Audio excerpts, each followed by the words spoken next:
ఎప్పుడో కారు కొనిచ్చి గప్పాలు కొట్టుకునేది మీరు కొంటే కొన్నారు కావచ్చు, పెద్ద ముచ్చటేముంది. ఆయన ఎన్ని ఫోక్ ట్యూన్స్ దొంగతనాలు చేసి మీరు సినిమా పాటలు పెట్టుకుంటలేరు. అవినీతి కేసులో చిప్పకూడు తిని తీహార్ జైల్లో వాళ్ళు చెప్పే నీతులు కూడా వినాల్సి వస్తుంది. మనం ఇప్పుడు వాళ్ళు అవినీతి కేసులో జైల్లోకి వెళ్ళి 2.0 అని గెటప్పులు మార్చుకొని ఇప్పుడు వచ్చి మాకు నీతులు చెప్తుంటే మేము వినాలి. ఇప్పుడు మేము అమెరికా నుంచి వచ్చి బ్యూటీ పార్లర్లు పెట్టుకున్నారు. మీరు గుర్తులేదా? హిమాయత్ నగర్లో లాక్మీ బ్యూటీ పార్లర్ పెట్టుకొని ఇప్పుడు మీ ఆస్తి 8,000 కోట్లమ్మా. ఎక్కడమ్మా బుజ్జు ఖలీఫాలో మీ ఫ్లాట్లు? హైత్ ప్లేస్ ఎక్కడమ్మా? వందల కోట్ల హోటల్స్. పవన్ కళ్యాణ్ గారు నేను అడిగేది ఏంటంటే, మీరు వాపస్ ఇస్తా అన్నారు కదా, వాపస్ ఇచ్చేసేయండి. మామూలు రైతుల దగ్గర తీసుకున్నప్పుడు కాంపెన్సేషన్ ఎట్లా ఇస్తారో గవర్నమెంట్, మీకు కూడా టీడీఆరో పైసలు ఇస్తారు, అర్జెంటుగా వాపస్ ఇచ్చేసేయండి. మీరు కంచె వేసిండ్రు, ముందు కంచె తొలగించండి. శిఖం భూమిలో కూడా కంచె వేయడానికి ఉండదు. మీరు మట్టేసిండ్రు, ఆడ గోవులకు వాటికి వీటికి గ్రాసం వేస్తున్నా అని చెప్పారు. మట్టేసిండ్రు, ఆ మట్టి మొత్తం చెరువులే వేసిరు కాబట్టి అది కూడా తొలగించాలి. తక్షణమే మీరు వాపస్ ఇవ్వాలని చెప్పి నేను పవన్ కళ్యాణ్ గారిని డిమాండ్ చేస్తున్నాను. అవినీతి కేసులో చిప్పకూడు తిని తీహార్ జైల్లో వాళ్ళు చెప్పే నీతులు కూడా వినాల్సి వస్తుంది. మనం ఇప్పుడు వాళ్ళు అవినీతి కేసులో జైల్లోకి వెళ్ళి 2.0 అని గెటప్పులు మార్చుకొని ఇప్పుడు వచ్చి మాకు నీతులు చెప్తుంటే మేము వినాలి. ఇప్పుడు మేము తెలంగాణ బిడ్డలు మేము వినాలి. అక్క, మీరు ఎక్కడున్నారు? ఎప్పుడొచ్చారు తెలంగాణ ఉద్యమంలో? 2000లో స్టార్ట్ అయినప్పుడు మీరు ఎక్కడున్నారు? అమరవీరులు అయినప్పుడు మీరు ఎక్కడున్నారు? ఉస్మానియా క్యాంపస్లో పిల్లలు తల్లులు తినప్పుడు ఇప్పుడు ఎక్కడున్నారు? అరే ఇదేదో ఉధృతంగా ఉంది, ఇది ఎక్కడేదో మంచిగా కమాయించుకోవచ్చు అని అమెరికా నుంచి వచ్చి బ్యూటీ పార్లర్లు పెట్టుకున్నారు. మీరు గుర్తులేదా? హిమాయత్ నగర్లో లాక్మీ బ్యూటీ పార్లర్ పెట్టుకొని ఇప్పుడు మీ ఆస్తి 8,000 కోట్లమ్మా. ఎక్కడమ్మా బుజ్జు ఖలీఫాలో మీ ఫ్లాట్లు? హైత్ ప్లేస్ ఎక్కడమ్మా? వందల కోట్ల hotels. At the same time Pawan Kalyan garu ఏమంటాడు? అనేకమైన మాటలు అన్నాడు. తెలంగాణ వాదులు ప్రాంతీయవాదం అంటే ఉగ్రవాదం అన్నాడు. అనుకుంటా నేను గద్దరన్నకు కారు కొనిచ్చిన అన్నాడు.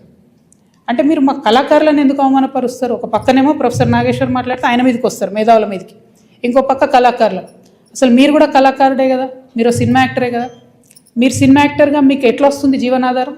ఏ సినిమాకైనా హయ్యెస్ట్ ఇన్కమ్ నైజాం నుంచే వస్తుంది. అంటే మా తెలంగాణ బిడ్డలు చూసే టికెట్లతోనే మీ సినిమాలు నడుస్తాయి. హయ్యెస్ట్ ఇన్కమ్ నైజామే, హయ్యెస్ట్ కలెక్షన్స్. అంటే మీరు కొనుక్కున్న ప్రతి కారులో మా తెలంగాణ బిడ్డలు కొన్న టికెట్ పైసలు ఉన్నాయి. మీరు కొనుక్కున్న ప్రతి భూమిలో మా తెలంగాణ బిడ్డలు కొన్న టికెట్ పైసలు ఉన్నాయి. మీరు మా గద్దరన్నను పట్టుకొని నేను కారు కొనిచ్చినానని ఆయన చనిపోయాడు. మీరు కొనిచ్చిరో కొనియలేదో ఎవరికి తెలియదు. కానీ జనరల్గా ఏమంటారంటే, మనం ఒక మంచి పొజిషన్లో ఉన్నప్పుడు కుడి చేత్తోని దానం చేస్తే ఎడమ చేతికి తెలియదు అంటారు. అప్పుడెప్పుడో కారు కొనిచ్చి గప్పాలు కొట్టుకునేది మీరు కొంటే కొన్నారు కావచ్చు, పెద్ద ముచ్చటేముంది. ఆయన ఎన్ని ఫోక్ ట్యూన్స్ దొంగతనాలు చేసి మీరు సినిమా పాటలు పెట్టుకుంటలేరు. ఇచ్చిర్రా ఎప్పుడన్నా రాయల్టీ మీరు ఫోక్ ఆర్టిస్టులకి? ఎప్పుడన్నా ఫోక్ ఆర్టిస్టులను ఆదుకున్నారా? చిన్న నిర్మాతలను ఆదుకున్నారా? పక్క రాష్ట్రాల్లో ఎట్లా చేస్తారు? తమిళనాడులో అక్కడిక్కడ వాళ్ళందరూ. నేను ఎందుకు ఈ మాట చెప్తా ఉన్నా అంటే, మీరు ఒకటంటే మేము 100 అనాల్సి వస్తుంది. ఒక పక్కనేమో ఇట్లా సమైక్యవాదుల దాడి మన మీద పెరుగుతుంటే, ఇక మన కర్మానికి మనకు ముఖ్యమంత్రి ఉన్నాడు, ఆయనకు తెలంగాణ అంటే తెలియదు, తెలంగాణ నీళ్ళంటే తెలియదు. ఇవాళ ఈ లేక్ను మళ్ళీ ఒకసారి చూపించాలి దయచేసి. Thank you. జై తెలంగాణ. మరి తెలంగాణ అమరవీరుల పర్సెంట్, అమరవీరుల కుటుంబాల పర్సెంట్ అమ్మా చెప్పండి.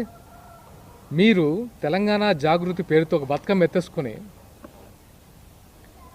ఎంత మనీ ఎన్ఆర్ఐ నుంచి ఎంత మనీ కలెక్ట్ చేస్తారు? దానికి శ్వేతపత్రం రిలీజ్ చేయమంటే చేశారమ్మా?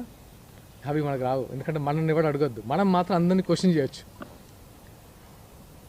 ఇవన్నీ అడిగితే ఏమవుద్దంటే, నేను తెలంగాణ బిడ్డగా అడుగుతున్నాను, మేము ఉద్యమకాల బిడ్డగా అడుగుతున్నాం. చెప్పండి వీటి సమాధానం. కడుపు మండి 10 సంవత్సరాల పాలనలో ఏమీ కాలేదనే, ఎవరు మా వైపు లేరనే మేము ఇక్కడికి వచ్చాం. మీరు ఎలాగైతే సోనియా గాంధీ గారిని నెత్తిన పెట్టుకొని మీరు పెట్టుకున్నారో తెలంగాణ ప్రజలు, అలాగే మేము కూడా మా పవన్ కళ్యాణ్ గారు తెచ్చుకొని ఒక ఫైటింగ్ స్పీడ్తో వెళ్తున్నాం. మీరు పవన్ కళ్యాణ్ అంటే మమ్మల్ని అన్నట్టే, ఇక్కడ తెలంగాణ బిడ్డలను అన్నట్టే మర్చిపోకండి. ఇక్కడ వేరే ఆయన పక్కన ఎవరు లేరు, తెలంగాణ బిడ్డలమే ఉన్నాం. మా ప్రశ్నకు సమాధానం చెప్పండి. మీరు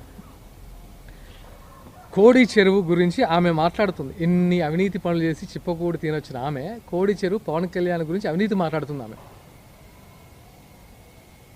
నీకంటే ముందే నేను అవినీతి చేసినట్టయితే నాది ఒకవేళ నాకు అలాంటిది అయితే ప్రెస్ మీట్ ఆ రోజే పెట్టేసి చెప్పారు తీసుకోండి అని.